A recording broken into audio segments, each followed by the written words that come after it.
When a swell is out in the open ocean, it is considered to be a deep water wave. And a deep water wave that is a wave that's going to occur in water that is deeper than half of its wavelength. So remember, wavelength is the distance from crest to crest. Okay, so crest to crest, that distance, let's say it's 10 meters.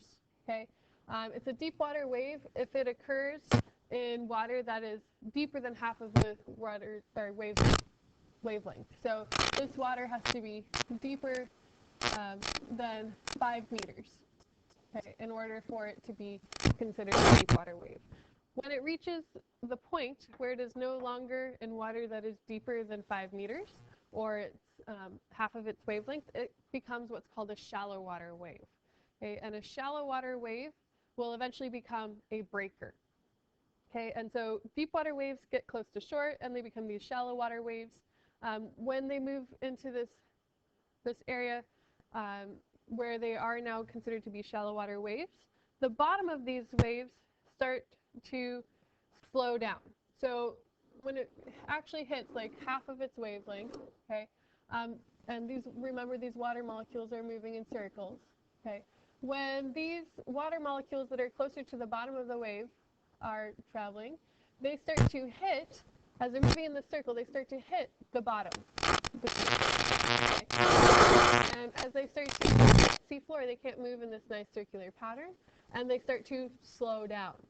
So as they slow down, okay, the water molecules that are above there, they are not being impeded by the bottom, and so they can keep moving at the same speed as they were before. So the bottom slows down, the top keeps going, and so what you eventually get is this wave that will fall forward and become what we call a breaker. Okay? And the breakers occur in this area of the ocean that's called the surf zone, which is closer to shore.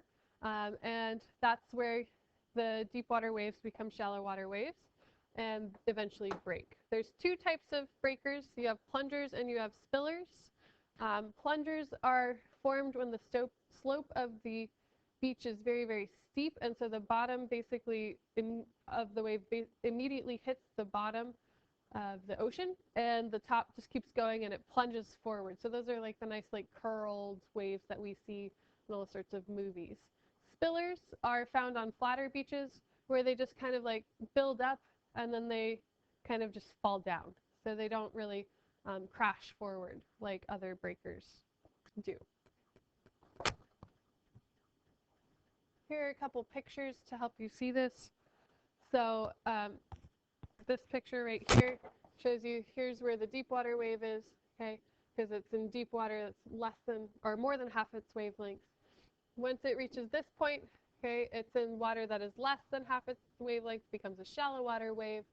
As it moves closer to shore, these molecules at the bottom of the wave start to slow down. It causes the wave to be, all that energy to be compressed.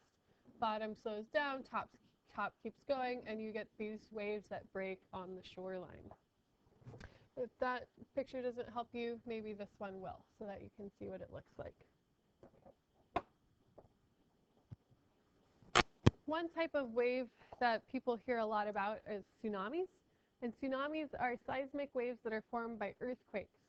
So what you have are two plates that come together underneath the ocean, okay, and like right here. And when those two plates come together, you know two plates slide nice and easily past each other. And so you build up energy, and eventually that energy is released when one of the plates slips under the other, and you get an earthquake. So that earthquake occurs with all of this water on top of it. Okay, and so you have these two plates, okay, that are moving past each other, and then they have all this water that's sitting on top of the plates. When that moves, so one of these plates is going to slip down, okay, underneath the other in a subduction zone. And when it slips down, it actually displaces all of the water that's above it.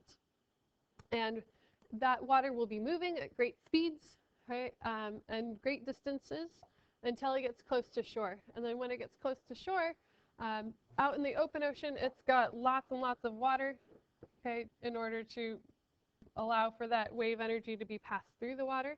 When it gets closer to shore, you have less water because it's a shallow water, becomes in a shallow water wave. And that energy gets very, very compressed and built up, and you get a huge, huge, huge wave that's called a tsunami.